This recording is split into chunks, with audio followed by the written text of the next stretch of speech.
Alors bonjour à tous, bienvenue sur dailyfx.fr, bienvenue au point de marché matières premières. On va faire vite, 2 minutes de retard, on rattrape le retard. L'actualité sur les métaux précieux, c'est la reprise haussière depuis jeudi dernier, confirmée vendredi dernier avec le repli du dollar US et une analyse technique hyper limpide de l'once d'or et de l'argent, je vais revenir dessus. Le pétrole et hier, donc des déclarations de l'Arabie Saoudite et de la Russie, déclarations d'amour vis-à-vis d'elles-mêmes en faveur du soutien du prix du pétrole, sans pour autant envisager des quotas de production, mais plus en étant optimiste sur les perspectives de la demande. Bref, ça a créé un mouvement sur le prix du pétrole, je vais revenir dessus, et enfin on verra l'analyse technique du gaz naturel et du cuivre. Négocier sur marge sur le marché des devises ou via des produits CFD comporte un risque élevé et peut être recommandé à tout investisseur, car cela peut générer des pertes qui dépassent votre capital de trading. Alors, l'analyse technique de l'once d'or, vous la connaissez par cœur, c'était la stratégie qu'on envisageait et on a été patient, la ligne de tendance haussière chartiste annuelle, celle qui commence le 4 janvier. Et le 4 janvier, c'est la première séance de bourse de l'année, vous pouvez aller vérifier. Elle attrape ensuite le point bas du 30 mai et elle a été approchée par le marché jeudi dernier.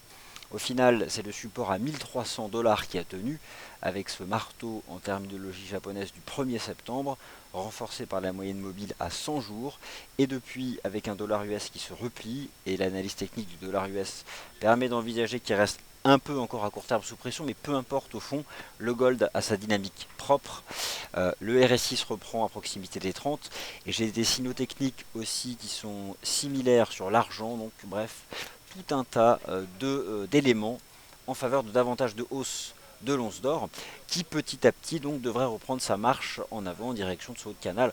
Ça donne du 1350, je pense que c'est quelque chose qui peut être fait lors des prochaines semaines. Alors attention, après voilà, y a de la place, la façon dont on ira n'est pas connue.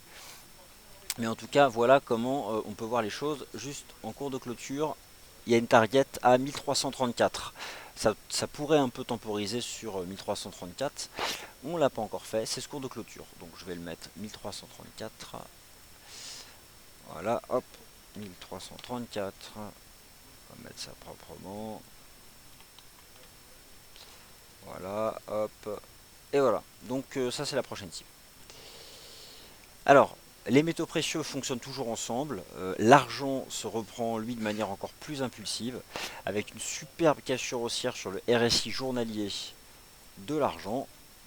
Une sortie par le haut d'un canal baissier de RSI, c'est aussi en franchit 50, rebond sur 18,50 dollars.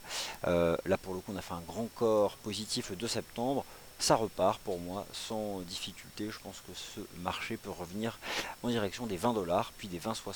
En tout cas, les métaux précieux ont réengagé leur tendance haussière qui avait été mis entre parenthèses depuis le début du mois d'août.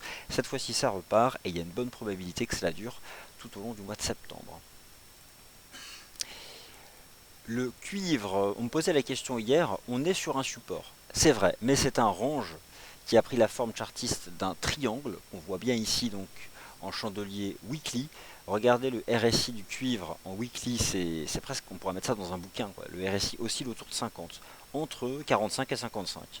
Depuis le début de l'année, donc ça va continuer, ce qui signifie que la figure en triangle va continuer, mais on est sur un support. On est sur un support, donc pourquoi pas? Je dis pourquoi pas l'envisager à l'achat. Le pétrole c'est volatile, hier des déclarations de l'Arabie Saoudite et de la Russie, mais rien de concret. Ce qui peut au final quand même gêner le marché, c'est que on insiste davantage sur la reprise de la consommation plus que sur des quotas. Donc c'est pas non plus très incisif. Moi je me méfie, il y a beaucoup de vols. Je préfère des stratégies sur les paires en CAD. Donc, pour conclure, de toutes ces matières premières, là où il faut être maintenant, c'est sur les métaux précieux, l'or et l'argent qui ont redémarré jeudi dernier, une tendance positive, et ce redémarrage n'est pas fait pour s'arrêter tout de suite. En tout cas, c'est ce que suggère l'analyse technique et le repli du dollar américain. Et enfin, donc n'oubliez pas cette ligne de tendance haussière sur le cuivre qui a l'avantage, et seulement cet avantage, mais c'est déjà pas mal, de pouvoir gérer son risque.